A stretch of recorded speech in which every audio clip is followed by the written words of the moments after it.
Hello, everybody, and welcome to this, the penultimate session of the Constitution Unit's 2025 Summer Conference, the theme of which is Labour's Constitutional Agenda in Office. My name's Tom Fleming, and I will be chairing this session. So over the last 2 days, we've been taking stock of the last year's constitutional developments and looking ahead. And in this panel, we're going to be looking particularly at reform of the House of Commons. House of Commons reform has risen up the political agenda in recent years, with various experts and commentators suggesting ways that the House could be made to work more effectively and that it might rebuild the public's low levels of trust in Parliament.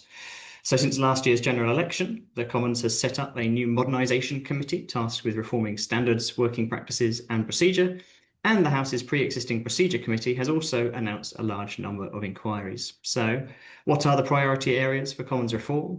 What should any such reforms aim to achieve, and how can they balance competing priorities? And how can those reforms successfully attract broad support and allow the Commons to work more effectively? We're delighted to have a really brilliant panel to discuss all of these questions.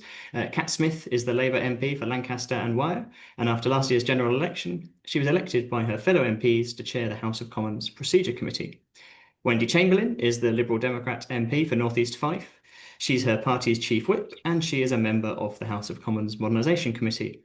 And finally, Dr. Hannah White is the Director of the Institute for Government, a former House of Commons clerk, and author of the book Held in Contempt: What's Wrong with the House of Commons.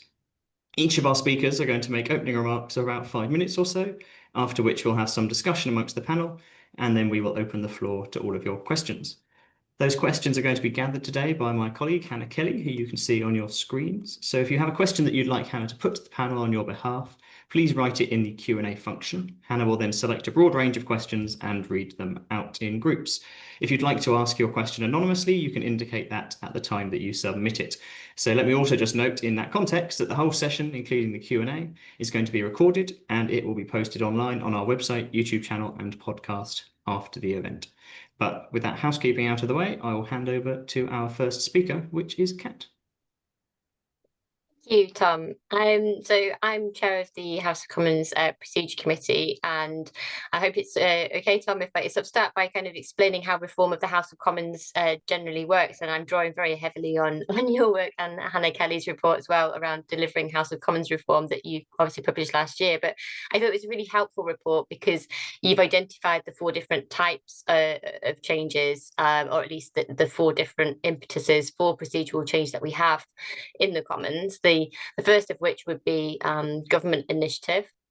So where government wants to do something and it just brings it forward, and that is without consultation of a committee. So a really good example of that would be something like English votes for English laws, which obviously did not end well. Probably not a great vehicle for doing reform, in my opinion.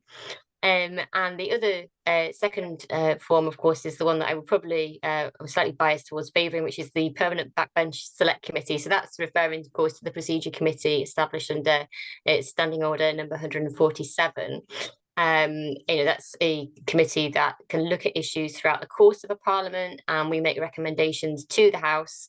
It does often and historically have government whips on it alongside backbenchers. I think my committee at the moment is slightly unusual in that we don't actually have a government whip on our committee, but we do have opposition and third party whips on that committee. The third way change is proposed is via temporary select committees. So, for example, we had the Joplin Committee in the 1980s, which looked at House sitting hours, and more recently, the Right Committee, of course, which was looked at improving transparency and restoring public trust. That subcommittee, I think, is good for delivering those kind of big ticket items, or in a case where Parliament needs to be seen to be doing something or fixing something. And the fourth way would be, of course, a government chaired committee. And in this Parliament, we do have such a thing. It's the Modernisation Committee. It's chaired by the Leader of the House and interacts separately from the House of Commons Procedure Committee. And I think that to almost preempt the way in which I think this discussion is likely to go, the relationship between a Modernisation Committee and a Procedure Committee in the same Parliament is one in which we have 2 committees which are independent of each other. We design our own work streams independently. The reform, in this Parliament is going to be multipolar in terms of its key players and drivers for reform. However, I would say it doesn't necessarily mean it's in conflict. I believe that the current procedure committee and the current modernisation committee are doing very complementary work in a very similar space, but without treading on each other's toes. And we have the option of guesting. I've been invited to guest on the modernisation committee when it's relevant to procedures. I believe that some of my other colleagues who chair of standards committee, where modernisation committee has been a lot of work, has already had experience of that as well. So the way in which the modernisation committee and the standing select committees are interacting at the moment, I'd say in this parliament, has been kind of just through sort of feeling our way. None of us have experience of this before, but so far we have managed to coordinate to the extent of having complementary pieces of work across both committees. So, for example, the modernisation committee's work on access to the House of Commons and its procedures. That's their report, and my committee's producing a report on call lists, which is coming out from Modcom is where we're feeling that they're pushing it towards looking at that, so we can kind of preempt where we think their work might go and to do some more detailed work. In terms of where the procedure committee gets not necessarily its ideas, but it's maybe proposals for sort of work on what we're going to look into, it comes from different sources. So, for instance, the Speaker of the House of Commons often refers matters to our committee on the basis of something that's happened in the chamber, usually, or in sort of more broad House proceedings. So a good example of that's actually the fact that we've just started our inquiry into sub judice. And in previous parliaments, of course, the Speaker had asked us to look into proxy voting or the scrutiny of Lord Cameron from the last parliament. These were things that were suggested by the Speaker that the committee picks up and produces reports and recommendations on. We've also got now, of course, in this parliament, modernisation committee. So that's been set up since the general election. Their membership was actually confirmed on the 9th of September last year, which meant that they actually formed slightly ahead of where we did as a select committee. We were much later. So they can make recommendations that we might want to do inquiry into something. Then we've got the government. The government often refers matters to the committee for clarity, particularly where things have been raised with the Leader of the House Commons business questions on a Thursday morning. And then it's backbench members of Parliament. My committee regularly receives correspondence from backbench MPs requesting advice and clarification on all kinds of different procedural matters. And a lot of that's actually dealt with in correspondence, but we can look for trends, we can look for patterns of systemic failures, and that would inspire what kind of work that we might want to look at in the future. Conscious, Tom, that you asked me to keep it to 5 minutes. I'll sort of briefly summarise what we're currently working on. We've got a report into the status of independent members of Parliament that we're looking to report on before the summer recess, and proxy voting, which has been a review of the arrangements that were introduced in the last session. Again, we'd be looking to report before the summer recess on that. We are partway through our evidence collecting on elections within the House of Commons, by which I mean elections for deputy speakers, elections for select committee chairs, which of course came out of the right report there. So there's all kinds of different pieces of work streams that we're working on, but the sub judice one that we've currently got a call for evidence out on is clearly going to be quite a substantial piece of work for this procedure committee in this parliament. Thank you. Brilliant. Thanks very much, Kat. Well, it sounds like your committee is very, very busy, and that gives us lots of stuff to talk about in a minute. But we'll go straight over to our next speaker, which is Wendy. Lovely. Thank you very much, Tom, and thank you to the Constitution Unit for inviting me here today. So I was asked to look in my short remarks on sort of 3 areas: what the priority should be for reform of the House of Commons, what the aim is, and then how they will be successfully delivered. And I think there's a couple of things that Kat has said there that I'll certainly touch upon. I used as a starting point when I came onto Modernisation Committee was Lucy Powell's speech at an earlier Constitution Unit event in terms of what she saw as the priorities for reform, and indeed the fact the reason why Labour were asking or were intending to set up a modernisation committee in this Parliament. And I suppose, I'm sure if you're on a constitutional unit Zoom at lunchtime, you don't need me to explain, obviously, the history of modernisation committees and the work that Robin Cook did as Leader of the House during the Tony Blair government. But I think there was obviously significant need for change then. And my feeling, honestly, as an opposition MP is things are more nebulous this time in terms of what they're wanting to do. And certainly I've approached it as a kind of tasking and coordinating group where, as Kat touched upon, they're looking at call lists. I think we are having more general conversations about the accessibility and also thinking about how areas such as call lists might then impact on other areas of procedure. I think one of the other challenges, and just to illustrate this, I'm one of now 72 Liberal Democrat MPs. Of our 72, only 5 of my group have experience of being the third party prior to 2015. The rest of us were elected 2017 or afterwards.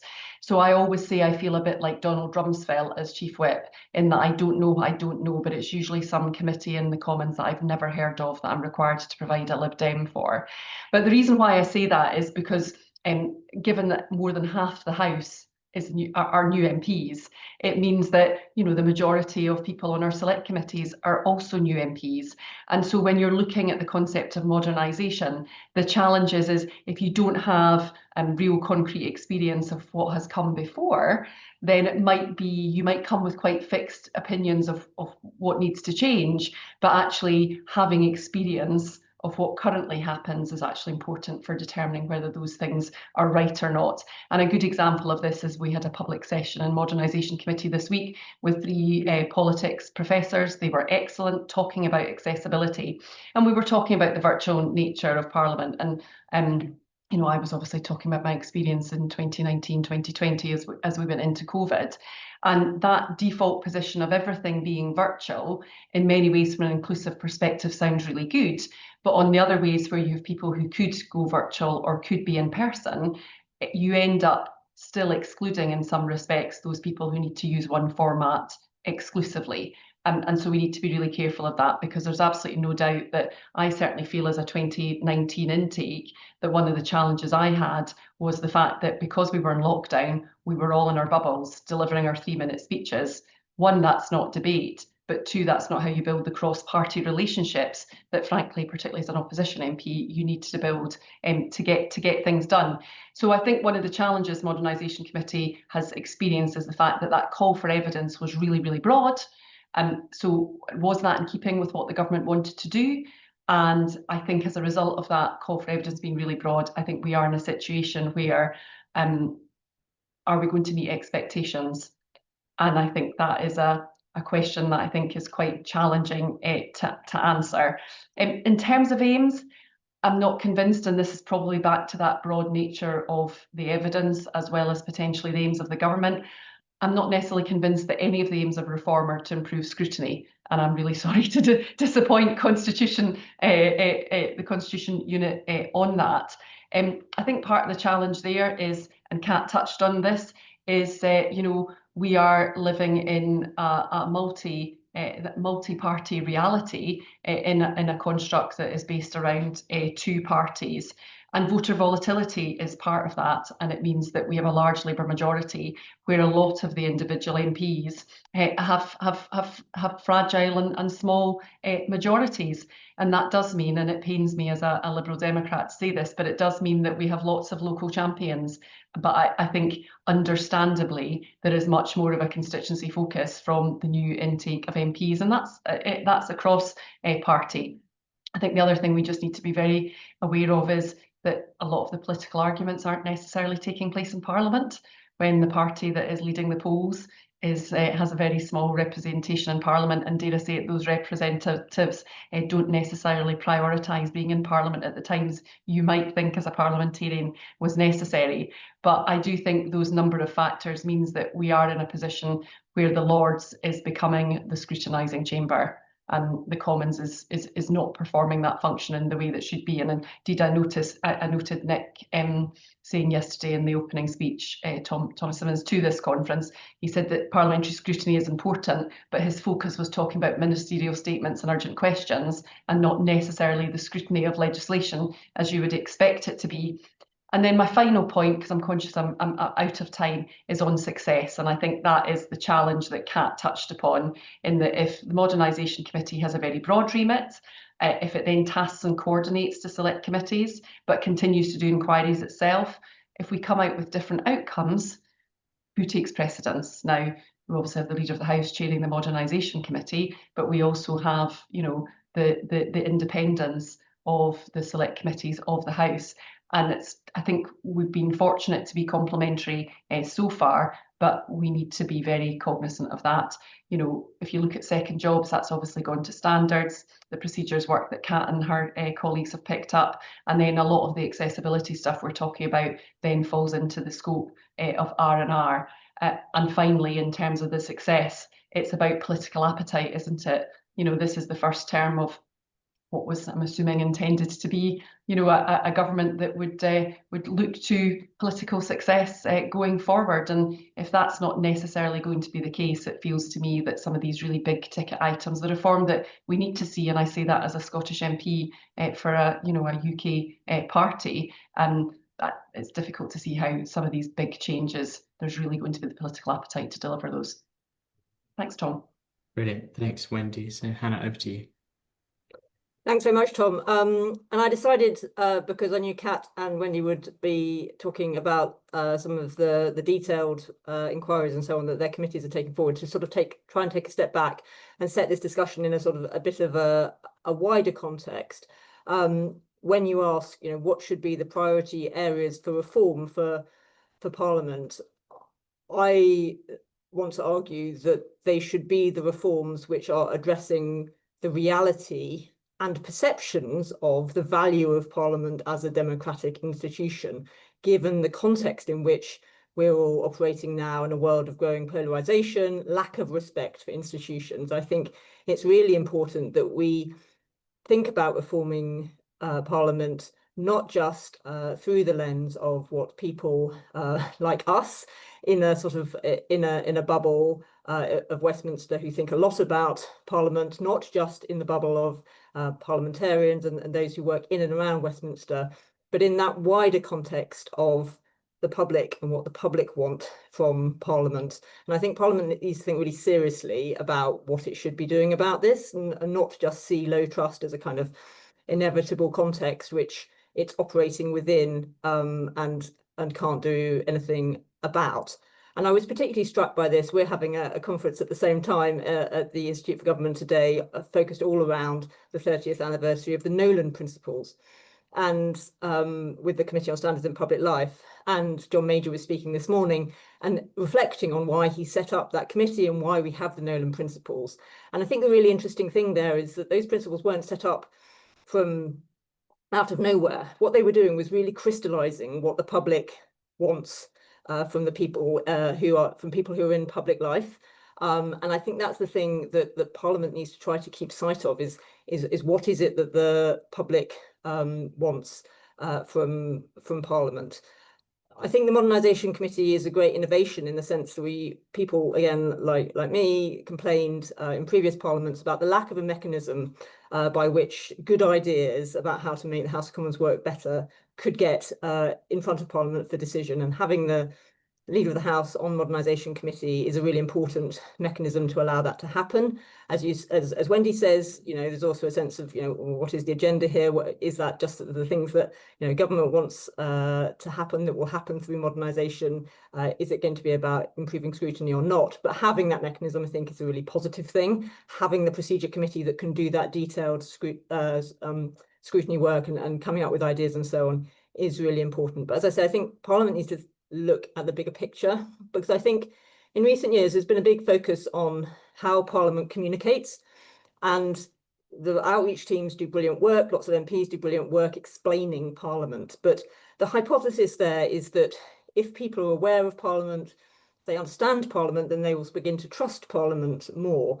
And I'm not sure that we know that that's actually true.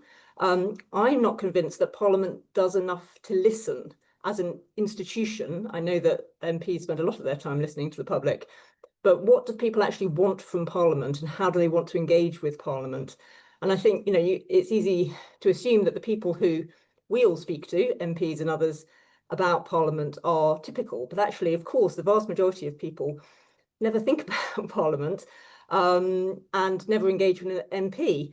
And my assumption would be that a lot of those people would see Parliament as a legacy institution communicating using legacy channels. But I don't know, and I don't think, I think Parliament should be doing more. A reform that Parliament could introduce is to do more to understand how it is perceived itself in a more regular and systematic way, so that it can think about how to address that. And just building on that, if Parliament had a better understanding of that, then it could reflect more on the value of what it is doing and whether those things that it does are valued. So just a couple of examples from recent things, but what level of say do we actually think that the public would think that MPs ought to have over spending decisions? We've just had an enormous spending review. If people understood the estimates process, would they think that, is that what they think? The limited amount of debate you get on an estimates debate, is that what people really think that MPs are doing when they're thinking about scrutinising spending? So, should we be reforming the estimates process if we don't think that would actually meet public expectations? What is the role that people think that MPs play in scrutinising legislation? Are we making the best use of the expertise and the skills that MPs have? Many MPs find it really difficult, for completely understandable reasons, she says, as a former parliamentary clerk, to engage with the technicalities of parliamentary scrutiny. Is that detailed scrutiny that we ask them to conduct really the best use of their skills and their time? Pre-legislative scrutiny enables much more thoughtful engagement in the content of a bill, but it isn't used that much. So should we be thinking more about the legislative process from scratch and how in the modern day Parliament does that? I think, another example is of course, the assisted dying bill, which Parliament will continue to scrutinise tomorrow. And I think that has just highlighted yet again the complexity of procedure. We've seen a big debate about whether the bill has been scrutinised adequately or not. Lots of misinformation in the media, a lot of focus on the process rather than the content of the hugely significant issues. Of course, that's been there as well. But I think that, we really need to think about what procedure is there to do, and it shouldn't be there to sort of obfuscate and confuse the issue, when actually what Parliament wants to be doing is considering the substance of those issues. So I guess my overarching point is, select committees have got really good at identifying emerging issues in the policy space and sort of bringing those to the attention of government, challenging government to address them. I think I would like to see Parliament do more to identify emerging issues for itself and taking a hard look at the big picture of what it's for and what it's doing, and whether that meets public expectations, and whether therefore Parliament itself is doing enough to address this really worrying decline in respect for institutions which underpin democracy. Thanks. Brilliant. Thank you, Hannah, and thanks all three of you for such great opening remarks. So we will turn to audience questions in a little while, and I can see that lots of good questions have already been coming in, but if you've not submitted a question yet, now is the time to do so. You can do that using the Q&A function, so please pop those questions there. Before we turn to those, I wondered if I could pick up on a theme that's come out of, I think, things said by all three of you, which is the question of what the government actually wants in this area. And the theme of this conference as a whole is Labour's constitutional agenda in office. And so I'm wondering, when it comes to Commons reform, does the government have an agenda? What appear to be the priorities that ministers have in this area, if they have any? I think that's probably to all three of you. So whoever would like to go first on that. I honestly and genuinely don't know. My understanding, for example, of the hereditary peers legislation was that was start of a period of reform of the House of Lords. And I now suspect that that will probably be the only measure of this government in terms of Lords reform in this Parliament. And I think Hannah's made some really, really important provocations there. On this, I just want to say on assisted dying, I think the issue around scrutiny, and you just need to look at the second reading of the debate that we had, the one that we had last week on sustainable aviation fuel that came after the spending review last week. I think it was 2 hours for second reading. So assisted dying had more at second reading. But I think actually when people complain about the lack of scrutiny, what they're complaining about is the pre-legislative scrutiny process that the private members bill process by its very virtue doesn't provide.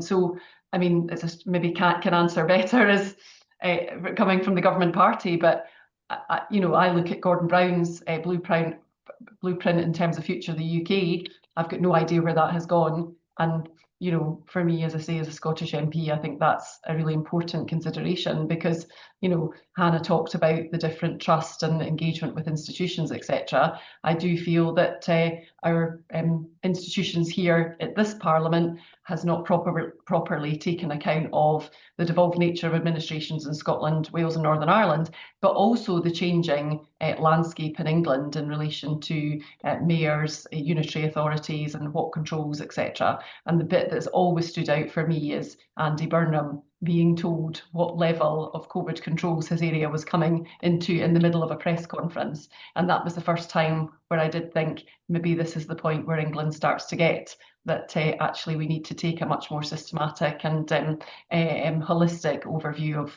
of devolution and what indeed we mean by that. So word answer to I don't know. Can I just come straight back on that to you, Wendy, before I go to the others? Does that then mean that sort of within the Modernisation Committee, there's not a sort of a strong steer coming from the leader as a minister about the priorities the government wants that committee to address? Is it largely reactive to the ideas that have come in? I think there are some ideas about the areas for priority, as in the expectation we would be looking at what are the lessons from COVID, virtual participation, proxies, call lists, etc. And therefore, what are people thinking about them? But beyond that, I certainly, and this is maybe where PACAC comes in, but it's certainly for me not thinking about it through a constitutional lens. And apologies to Lucy if that is our intent. Thanks. So, Kat, do you want to take up Wendy's challenge to try and articulate what the government's agenda for Commons reform might be? He who's a member of the government party, but I'm also a select committee chair that's been elected by members from across the House. I'm not a government minister, have no intention of being, and suspect I'd very quickly not be a government minister if I was made one, because I tend to not be very good at keeping to scripts and lines. In terms of what I think the government's vision is, I think Wendy's right to pick up on some of the stuff that happened during COVID. So obviously during COVID, Parliament changed a lot, and it had to change fast. And then other than the card readers and the voting lobbies, I think we lost absolutely everything that we had in terms of COVID adaptations very quickly, whereas the House of Lords changed and stayed changed.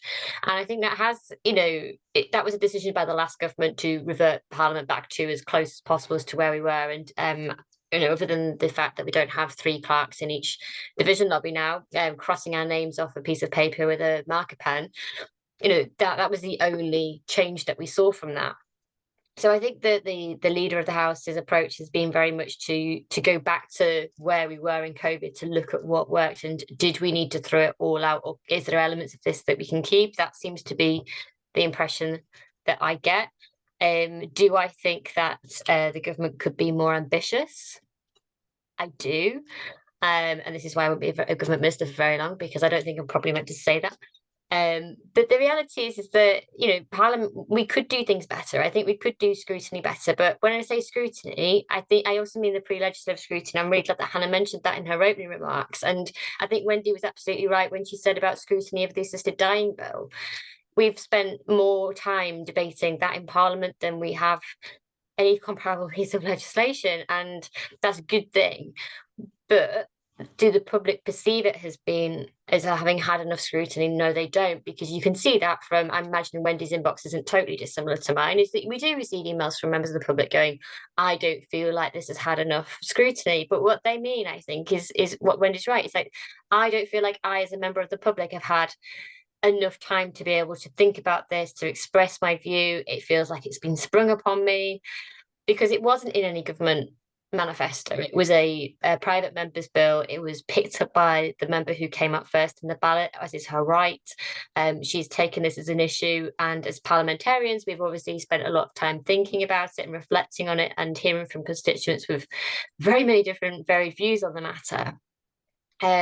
So yes, MPs have thought it through, but I think the public feels a bit rushed with it. And maybe with change, be it constitutional change or parliamentary procedural change, maybe it's just a case of sometimes you can't run before you can walk, and that sometimes it's important to think very carefully before we make change, to have mechanisms to review change, and to take it in that way. And I realise that's a very long way of saying, Tom, I don't know.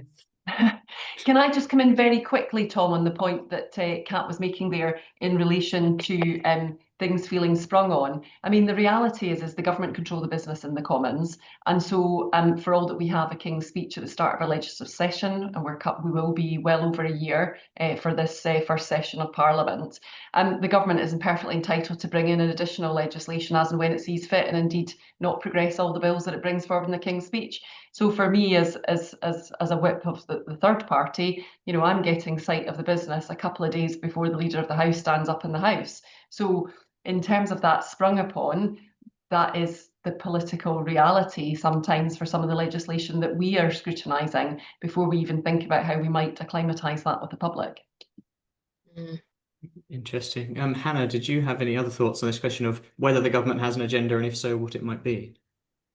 Yeah, so I think the government's agenda, far be it for me to say, but from what I can read of what's happened, is mostly about drawing a few lines. So I think that what has been proposed and done in terms of some of, you know, setting up of the Modernisation Committee, the statements that have been made by the Prime Minister, the Attorney General, others, and so on, it's about saying process is important, thinking about how institutions work is important. There was a number of signals about thinking about how to legislate, increase legislative standards, not using as much delegated legislation and so on. I'm not sure that the reality has been borne out by those sorts of statements, and it just reminds me again and again how the lived experience of being in Parliament during Brexit, during COVID, has shaped everyone's views of what is normal when it comes to how you legislate, how quickly you legislate, how much notice you give to opposition parties of things, and so on. And it's really difficult to walk back from precedents that get set. You know, we actively rely on precedent for lots of things in Parliament, but we also have all the precedents that get set inadvertently or because of specific circumstances. But then when people have seen something done one way, like a coronavirus act going from non-existent to on the statute book in 30 days, then there's a natural sort of sense of, well, we can legislate that far. So when it's a political priority rather than an existential health priority, maybe we could do that too. So I think the government was saying we wanted to draw lines on ethics. It had said a lot about ethical standards of previous governments and wanted to say that this was going to be important to it. It wanted to talk about process. It wanted to talk about accessibility of Parliament. But I don't have a sense that that is translated into very specific things that they want to get done. It's more that those are signals they want to send. They want to talk about these things, but exactly what that translates into is much less of a firm agenda. Thank you. And I wonder then, could I just follow up on that that mismatch between the rhetoric, if perhaps hopefully this is fairly characterising what you've said, but a sort of mismatch between the rhetoric and the delivery of what's actually happened. We might think that's a sort of slightly inevitable tendency for governments once they take office, particularly around things like scrutiny. So does this suggest that part of the solution needs to be actually relying less on governments behaving well and giving Parliament more tools to require government to behave well? Or is that sort of too optimistic about the possibility for those constraints to actually ever really be binding in the type of political system that the UK has? If that's to me, yeah, I mean, I think it's really difficult, right? Because no government, even a Leader of the House who has set up a Modernisation Committee and is chairing it, wants to do a set of things which are going to bind their own hands in future. And we have had over time a parliament very much shaped by two main parties who have a reasonable expectation that they're going to be back in power in the not too distant future. So it's not just the government party at any given time, but the main opposition party who doesn't have an interest in doing things differently. And so I think it is a bit, optimistic to think that the government is going to significantly change things to its own detriment.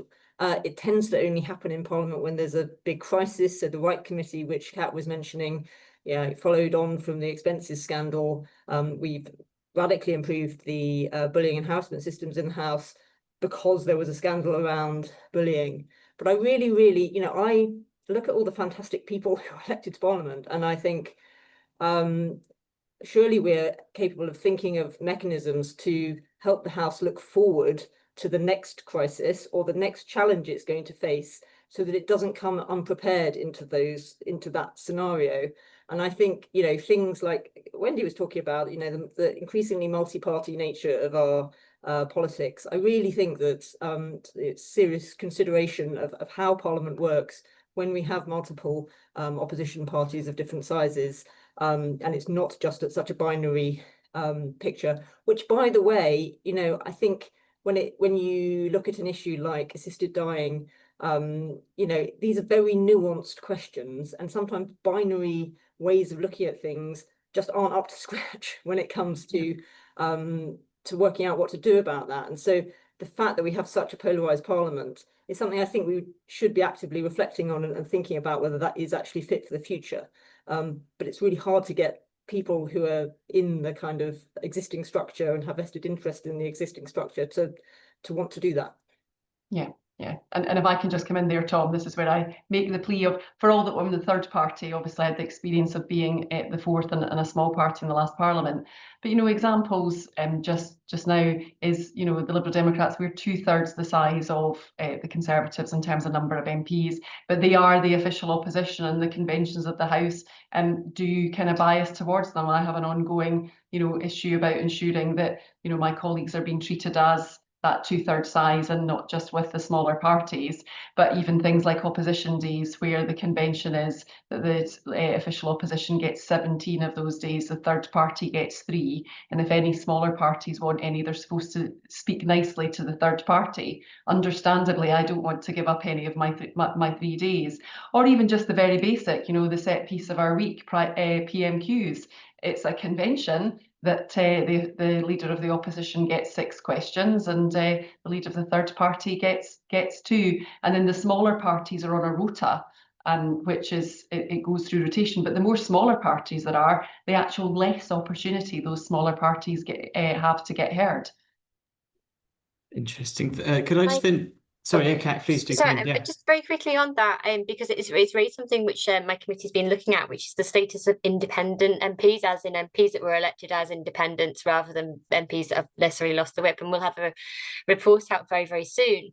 And I think it highlights some of this. I mean, the standing orders is very clear about the role of the government party, the official opposition, and the third party. And then when it comes to smaller parties, there is very little in terms of standing orders that can, guarantee them sort of spaces. But then it's very difficult when we look at the changing political environment and we're looking to sort of future-proof what we do in Parliament.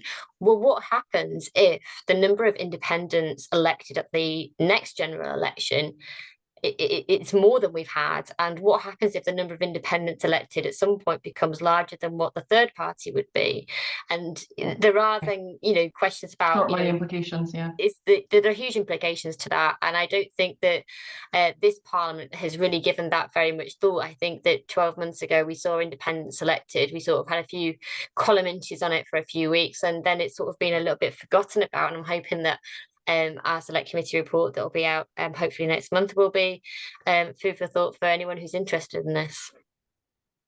I'll resist the urge to try and tempt you into telling us what your committee will say in a few weeks' time. But just to pick up on this idea about sort of future elections and making Parliament, or making the Commons in particular, sort of future-proof to the way those elections might go. Is there any possibility that the polling picture that we see now, the chance that it's hard for the 2 largest parties to be confident whether they will be the first, second, or third party in a future House of Commons, might that broaden the number of politicians, the number of parties who are interested in exactly these types of questions that you've been raising, Wendy, around the representation of small parties, or Hannah, that you've been raising around sort of questions of scrutiny. Put a different way, if the government thinks it's more likely it'll be the opposition next time, might it care a little bit more about the opposition, or is that not what we usually see? Well, I mean, this comes back, I think, for me to Hannah's point around crisis of trust in institutions. If we're looking at a situation where the two largest parties in the next parliament, whoever they might be, actually garner less than 50% of the support of the public, that is a crisis point. But I'll probably not say very much more as a Liberal Democrat, except this is where sort of a more proportional system would be helpful, because I think I think the days where voters are content to sit in one of two big buckets is certainly on the shift as well. And if we want to increase the trust in our institutions, surely we want to think about how we engage with the public at the most literal level, and that's through how we vote for them. There's no historic pattern, is there, of a government that expects to lose office of seeking to reform to empower an opposition? Like that, I can't think of any obvious historic precedent of that. So maybe there is a psychology around when you're in government, you're so bunkered down in being in government that you're not necessarily thinking ahead. I mean, I think I totally agree with that, but I think it's possibly worse in the sense of there's a political reason not to do it, because it implies you think you're going to lose, and nobody wants to imply they think they're going to lose. But you can draw an analogy with something that Parliament has criticised government for in the past, which is, David Cameron not wanting the civil service to prepare for a yes vote in the Scottish independence referendum, for there not being adequate preparation allowed for a yes vote in the Brexit referendum. Parliament ought to be seeing itself as an institution that needs to prepare, that needs to have done this thinking. There needs to be a sense among MPs and among the people who work for Parliament that they're the stewards of this institution. And if you stumble into a situation which you could well have prepared for, because it is we can see the way trends are going, and maybe we'll be back after the next election to two main parties attracting 90% of the vote, but it doesn't seem that likely to me. And this is, I mean, just to throw another thing into the mix, this is why I just think the governance of Parliament is really problematic, because it is very difficult for 650 MPs acting equally to make strategic long-term decisions that stick. And we've seen this in relation to R&R. There are parliaments around the world who have succeeded in doing big capital projects, but Parliament is, maybe again I'm going to be proven wrong, and I hope so.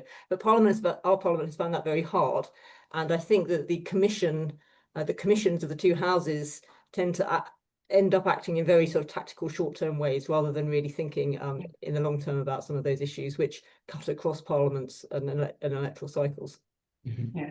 And to pick up on Hannah's point about stewards of Parliament, I'd be interested to hear how many of my colleagues felt that.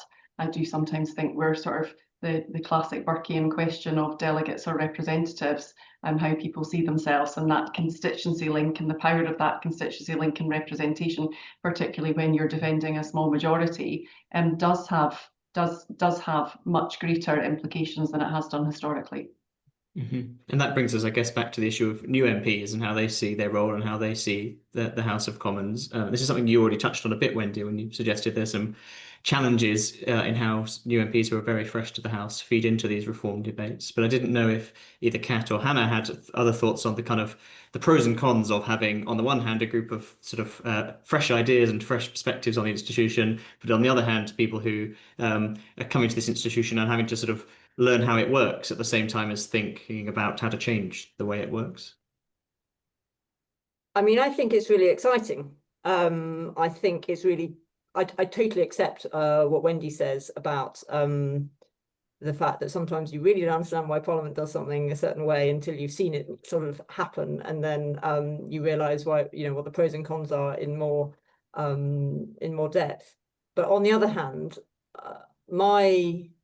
having seen a number of sort of new parliaments, it is often the case that you have a small intake, 50 to 100 of new MPs, and they basically see their job as getting to understand how Parliament currently works as quickly as possible and to become members of the club and to show that they can operate Parliament as it is. And I think that the potential we have of over 50% turnover is that actually they're in the majority. And sometimes it is the case that you need to learn that actually there's a good reason for something. And sometimes it is the case that there just isn't a good reason for something. Or if, really start to unpack it, there might be a reason to do it, but there might be lots of other reasons that have changed since you first decided to do it that way, which actually means the answer should be different now. And so what I think is exciting is the fact that actually you have got that weight of new MPs who are the majority, who can turn to each other and say, why do we do it this way?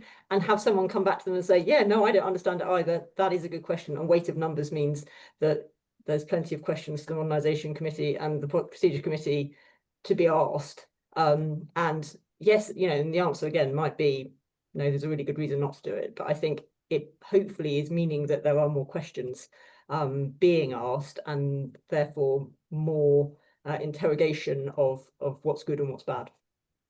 Kat, did you have thoughts on this? I do, and I'm one of the first rules in politics is like read the room, and I'm going to read the room and just do something that's probably not the thing to say, but a UCL Constitution Unit event. I don't believe that any member of Parliament stands for election to do parliamentary reform. I don't, I'll be honest, I stood for election in 2015 and got elected. I would not have believed you if you'd have told me that, 10 years down, I would be chairing the Procedure Committee and talking about these things. I don't believe that people get involved in politics and stand for Parliament to deal with Parliament. I think that we do it for, if it's a Save the Local Hospital campaign or fighting the bedroom tax or whatever it is, there is always a kind of more emotive reason for standing for elections. So yeah, it's a real challenge. And Wendy's right, when the majority of our colleagues are brand new and you're looking at modernisation or you're looking at procedural reform, that's challenging because a lot of our colleagues don't know how it works currently, let alone how it can be improved upon. And that has been a challenge. Most of my committee are new intake MPs. And I've tried to see that as a positive thing. We've had some ideas proposed, which I've instinctively thought, oh heck no, that sounds a bit much. But having the space to sort of mull it over allows us all to develop our thoughts. And I think a good parliamentarian is one who's not fixed in their ways and can actually be open to the idea of change and reform, but also understand the reasons why some procedures are the way they are as well, and to find that middle ground. All right, we'll turn over to the audience questions in just a couple of moments. But one last question I'll ask. I'll abuse my position as chair before that. I just wanted to ask to come back to this process question that we've already talked about and the relationship between the two committees that we have members of here on the panel. And Hannah earlier said that one of the issues in the past with getting reform done is that committees can come up with ideas, but then it's usually they need the government to then sort of get those onto the agenda. And so the government's been a blockage. I'm interested to understand whether either Wendy or Kat, whether you have a sense of the process that'll happen once the Procedure Committee comes up with ideas in this Parliament. Are those going to be sort of filtered in some way by the Modernisation Committee, or will those ideas be allowed to be sort of put before MPs for a decision, as you might expect the House of Commons Procedure Committee to have the power to do? So I would be very upset if a report that my committee had spent a lot of time taking evidence on, had thought very deeply about, was then basically had our homework checked by the Modernisation Committee. I'm the chair of a committee that's been elected by colleagues from across the House. I believe I've got that democratic legitimacy. So I wouldn't take nicely to being having it handed back to me with some red pen all over it with some crosses. I think that would be, I'd find that quite offensive, frankly. And I think that the Procedure Committee is the permanent and established select committee for this, would be able to do, what we've done in previous parliaments in terms of trying to seek government time to put it on the floor of the House. Wendy, do you have any thoughts about how the Modernisation is likely to sort of do that task and finish role as you described and also it? This is where Procedures Committee is quite a unique committee in the respect of it's looking at what happens in the House as opposed to a topical or departmental select committee which does make a report which is presented to government and government have to respond. So, you know, in some respects, that would be more straightforward in those circumstances because the government response would be through Modernisation Committee and the Leader of the House. But I think Kat's absolutely right, and you know that is probably why there have been some people who are less enthusiastic about Modernisation Committee than those of us on the panel, and indeed Hannah's views are. I think this is where actually relationships, as always in Parliament, if I go right back to my initial remarks about building those relationships, are key, because I think what Kat has outlined is actually there's a lot of agreement around topics, the nature of topics and what the conclusions of that might be. And you know, it's where there might be a difference that potentially needs to be teased out. But I think I can absolutely understand Kat's concerns. And I think from a wider parliamentary perspective, I think to have a select committee specifically chaired by the member of the government that took a different view and therefore was the superseding decision would be quite problematic. Interesting times ahead then. So I'm going to invite Hannah Hopefully to come not. back. Hopefully not interesting times, I suppose. Yeah. It'll give us things to talk about at next year's conference. I invite Hannah back onto the screen. And Hannah, you've got some audience questions for us. Yes, got a few on scrutiny. So Amy McGlone says, Nick Thomas-Symonds talked yesterday about the importance of parliamentary scrutiny and criticised the previous government, but is this one doing any better? And what can be done to make it so? And then a couple of questions from William Wallace, who asks, is it possible for the Commons to provide intelligent scrutiny of government proposals without loosening the whipping system and cutting the tail of government appointments like PPSs and trade envoys? And also, as Commons hours become more family friendly and MPs go home on Wednesday evenings, is the Commons in danger of becoming the part-time house, while the Lords meeting for longer hours as a chamber most weeks is effectively the full-time one? Okay, so feel free, any of you, to jump in and just pick, whichever of those you'd like to touch on. Please don't feel the need to cover all three. Jump straight in on the idea that the House of Commons is particularly family friendly.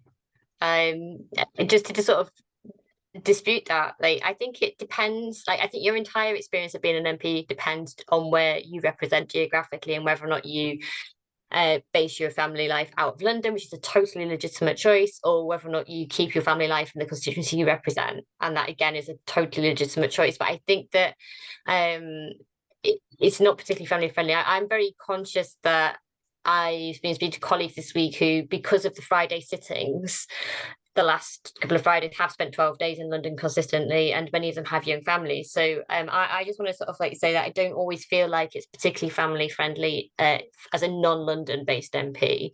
Having said that, the family friendly nature of it can be helped when you're in a governing party with a large majority, in that there is more flexibility from slipping, which probably allows me to say that I think that the whipping process has a terribly bad reputation, but in terms of having political parties seems to be the only way of making sure that parties can deliver on manifesto commitments, which are promises we make to the electorates.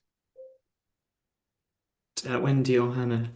Yeah, I mean, I think the third question in terms of the family friendly bit, I absolutely get where Kat's coming from, and I think that's because simply we have, a parliament in a central location, in this case the southeast of England, that everybody travels to, and let's just not kid ourselves, families have changed. I'm certainly having conversations with male colleagues in my review Chief Whip, where understandably they have wives who have very successful careers when they've come into Parliament and are not necessarily willing to drop everything for their husband's new role as a parliamentarian, and vice versa. So I think there's definitely that bit around the expectations. In terms of the Wednesday thing, I mean, the government doesn't need to agree to have backbench business on a Thursday.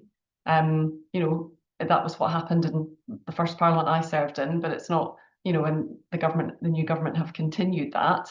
But, they are, again, I would say, in charge of the order paper. If they want to, table votable business for a Thursday, they're perfectly within their rights to do so. But there's no doubt that sort of tradition of now having backbench on a Thursday means that a lot of colleagues have thought about getting back to the constituency, and we've already rehearsed the reasons for that. But I don't think we can get away from the fact that the Lords in the last two sessions of Parliament sat for more hours than the Commons did. And indeed, over the last couple of weeks, particularly while they've been looking looking at committee stages of employment rights bill, etc. They've been regularly sitting to beyond midnight. That doesn't feel right or sustainable for, you know, in relation to the House of Commons primacy of the House. But I think it also illustrates the volume of business that's going through and the difference in scrutiny levels that's taking place. And I think for me does confirm my view that increasingly the Lords is where the real scrutiny takes place.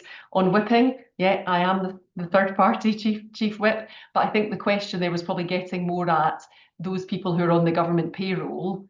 Should they have more opportunity to be more open about what they think and how they can improve business?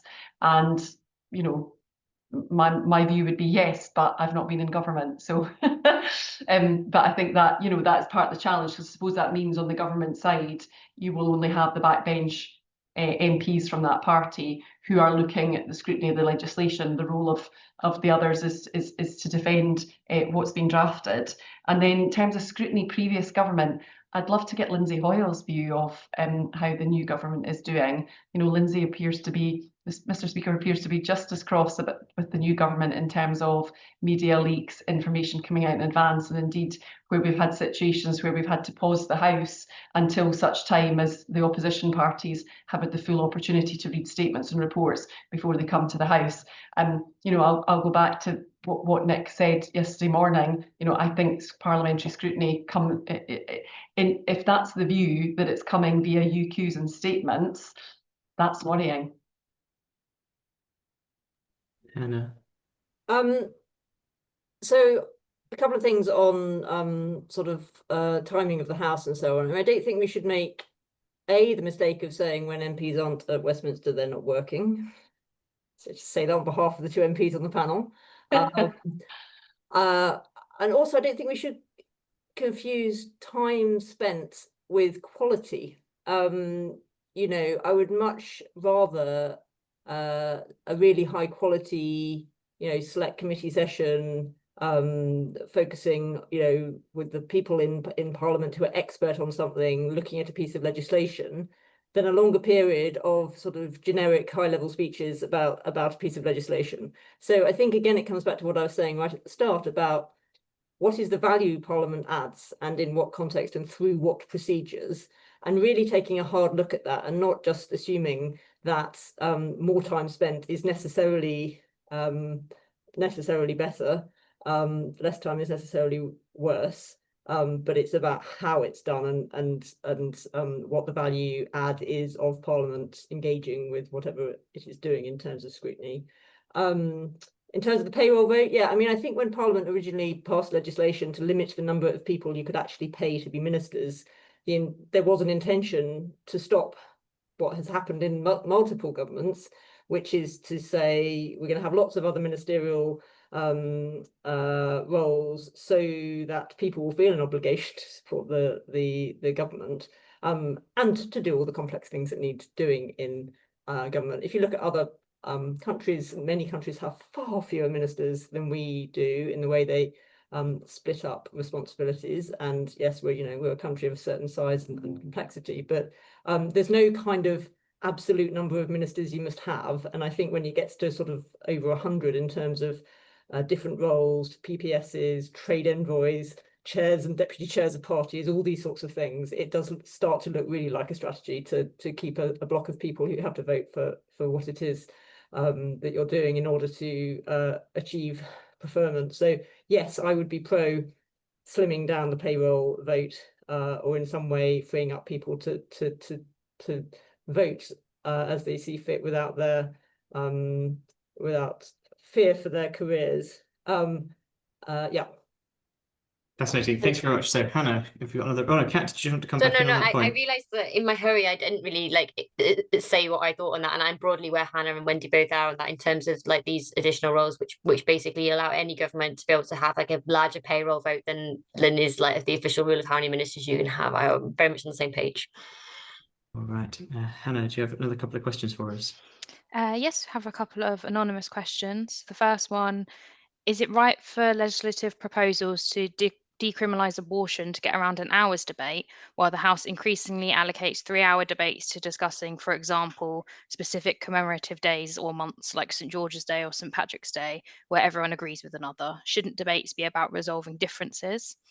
And secondly, in terms of engaging the public more, would the panel welcome Parliament or indeed government making more use of citizens' assemblies on difficult policy issues? Okay, all right. So we've got sort of how Parliament allocates its time to different tasks, or particularly the Commons, and citizens' assemblies. Does anyone have any thoughts on that and wants to go first?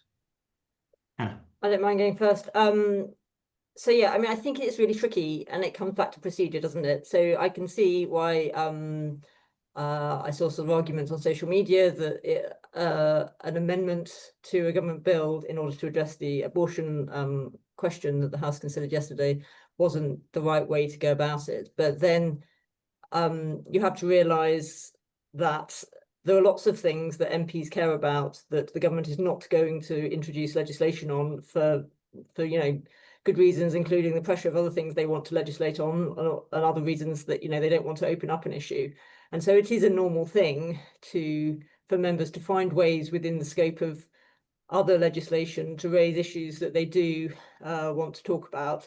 Of course, it's always then open to government to say, this isn't a thing that we ought to deal with in this way, and we're going to bring forward a different vehicle or provide time for Parliament to debate something differently. But it is where we are in terms of the difficulty for MPs who aren't government MPs finding ways of talking about things that the government isn't otherwise going to provide an opportunity to talk about.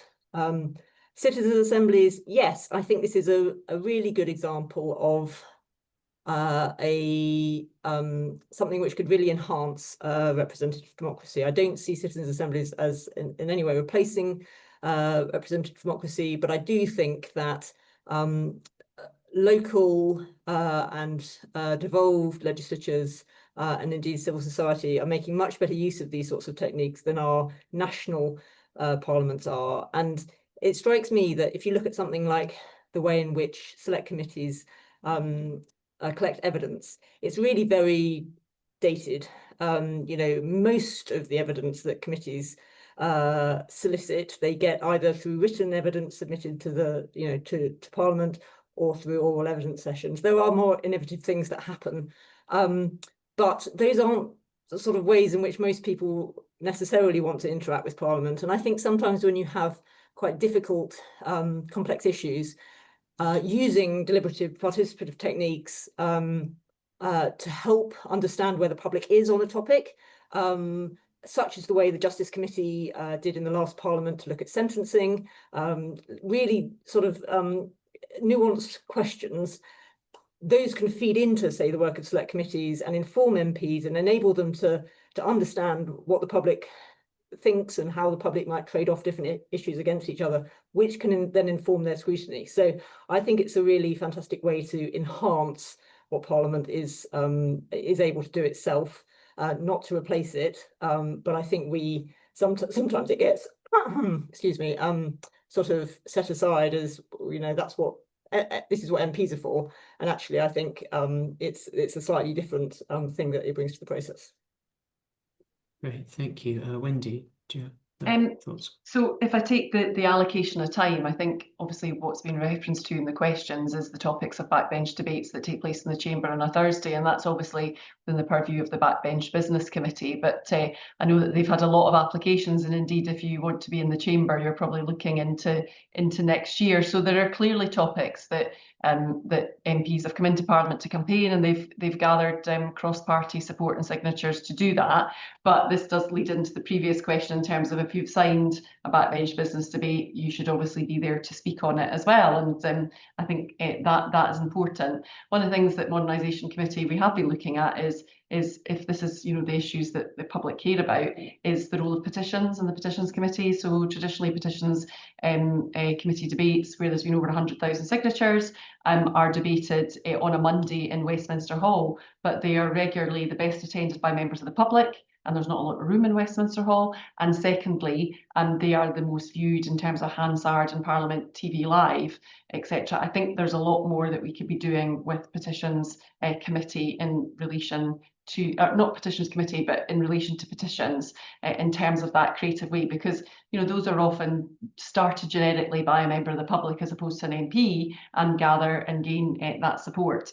And in terms of obviously I think the issue with some of this big stuff is, and assisted dying falls into this as well, is those issues that are so societally important, but they are conscience issues.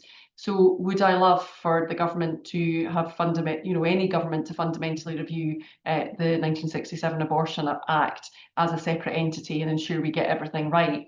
Absolutely, but the reality is on something like a conscience issue and the parameters, that just doesn't happen. And so you do end up with bills such as criminal justice bills becoming what we almost call Christmas tree bills, where MPs will look at the opportunities to do those things. And I think, as Hannah said, that's just where we are. Citizens' assemblies, yes, absolutely. But I think we also have to think about how they do them. I'm somebody who's slightly scarred by referendums in recent years.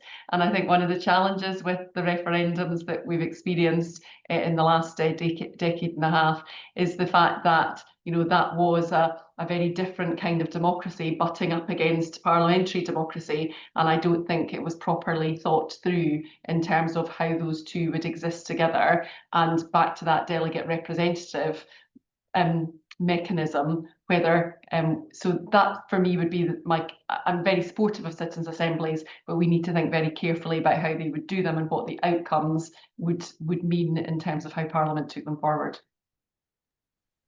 Yeah, bridging that gap then between sort of Parliament and the public is one of the biggest challenges I think we face as politicians. And endorse everything Wendy just said about petitions and the Parliament petitions system is a fantastic way of anyone managing to garner support behind an issue. And those debates in Westminster Hall on a Monday are incredibly well attended. I chaired the petitions committee at the end of the last Parliament, and it honestly was an absolute joy and incredibly humbling to be able to meet some of the petition organisers, who often were people that had experienced some kind of injustice or had some kind of tragedy, who had used that experience to be able to propose something that was legislative change, but then do it through this mass support. And it's one of the most sort of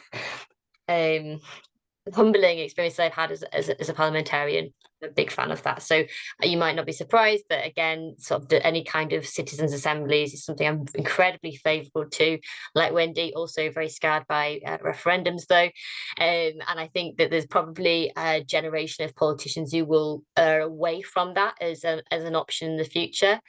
Certainly those who probably come more from the sort of tradition that Wendy and I both come from, I would say.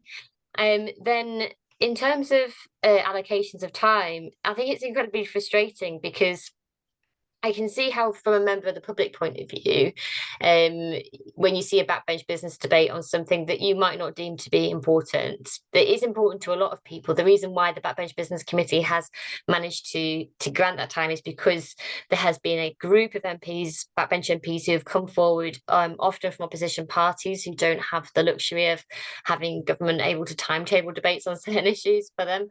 It's come together in order to get that debate, and it is incredibly popular. I gave evidence and presented for a debate this week at Backbench Business Committee as a backbencher, and you are in a queue, and you're hearing your colleagues talk about incredibly important issues that there's no way you're going to get a debate on that issue in government time. So Backbench Business Committee is brilliant. My question would be, is by always putting it on a Thursday the problem? Because they're generally not voted on, although they are votable, the conventions that you wouldn't vote on it, it does mean that some MPs will look to get back to constituencies, especially those with small majorities or newly elected MPs, as soon as possible. And there's probably a broader question about the timetabling of the week, whereby could backbench business be given to us to have a debate at a better time that would encourage a higher attendance and it get the respect that I think it actually deserves. Right, okay, we're very nearly out of time, so I'll ask Hannah just to give us maybe 2 more questions, and then we'll try and answer those very, very quickly. Anonymous question. Some of the members of both the procedure and the modernisation committees are quite traditional in their outlook. To what extent is consensus still sought on the committees, and how do the committees and chairs deal with members who could arguably be seen as wreckers? And Catherine Hunt said, is there a case for one of these committees to be looking at the status of the opposition in the standing orders and wider practices, given the balance that Wendy reminded us of earlier? Okay, all right then. So if I could ask the speakers to just give sort of short answers, if possible, to those quite big questions. Why don't we start with Wendy, and then Kat, and then Hannah? Yeah, I think on both those questions, I think I've got a great deal of sympathy. I think this goes back to some of the debate we've had there about the vested interest of government and otherwise. But yes, I think there is a need to look at, and perhaps it is that there's 2019 election, big Conservative majority. Who would have predicted at that point what we saw last year at the general election? So there is still, voters can move, the volatility is there, things may change. But yeah, I think there is a need to consider those issues about the opposition. And then the second question you're going to remind me, Tom, because it's gone straight out my head. I think the first one was about consensus within committees and how chairs manage different members. So yes, I don't know why I thought of Christopher Chope when this question was asked. I don't know why that would have been the thing. What I will say about Christopher is he's somebody who does care about convention and will make and will have taken the time to understand conventions, rules, standing orders of the House, and take advantage of them. And in some ways, you have to admire that.